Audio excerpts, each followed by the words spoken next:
Chapter 1.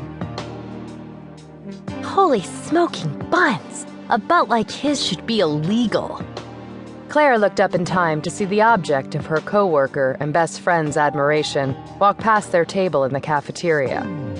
Jason Danvers truly did have a butt to admire. At well over 6 feet tall, with dark brown hair that tended to curl up at the ends, compelling ice blue eyes that looked right through you, and a rugged and tanned athletic build, Jason Danvers was very hard to ignore. His presence always seemed to dominate a room. His every movement impatient, Jason never seemed to relax. Every lady in the cafeteria was craning her neck to get a better look. Susie, keep it down before Mr. Smoking Buns hears you.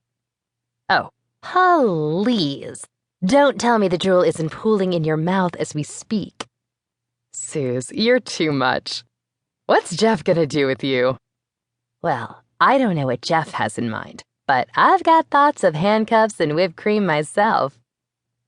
Claire had met Susie on her first day at Danvers International, and it hadn't taken long to form a bond with the outspoken, flashy, and hopelessly sex-obsessed wisecracker. Susie was what every little girl wanted to grow up to be, gorgeous and confident. With long dark red hair, a tall slim build with curves in all the right places, Susie loved pushing the fashion envelope at the office.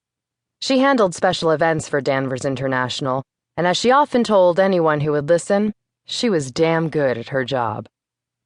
Her boss had long ago given up trying to stress the importance of the professional dress code to her, and now suffered in silence when Susie showed up for work in various forms of leather and lace, or neon-colored t-shirts with catchy slogans.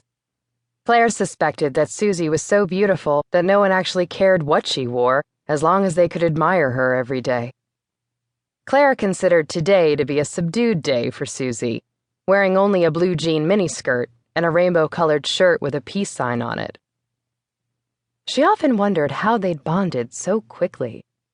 Susie had a colorful and sexy fashion style, to say the least. Claire preferred a more tailored look. Classic slacks and tops or pencil skirts in neutral tones were her usual work attire. Whereas Susie favored "I've just had hot sex" hair, Claire's tresses were long, auburn, and tended to curl when loose, so for the most part she kept her hair pulled back from her face in a discreet ponytail.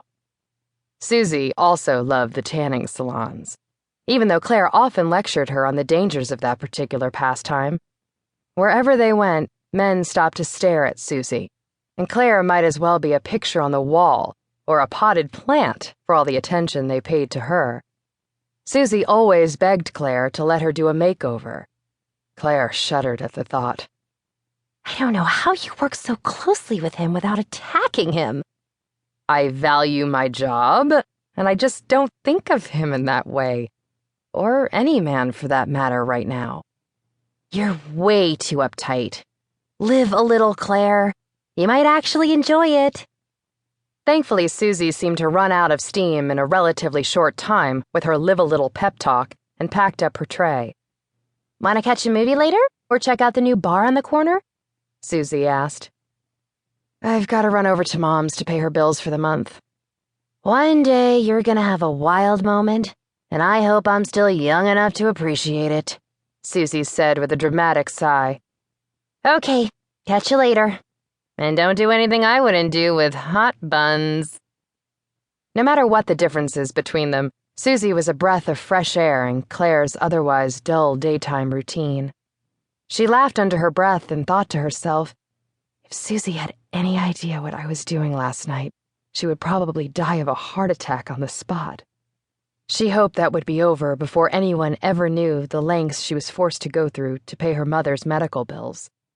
She gathered up her own tray and headed to the front to drop it off. How are you doing today? To keep listening to this audiobook, I've left you a link in the description so you can do it, at no cost thanks to Audible's 30-day free trial.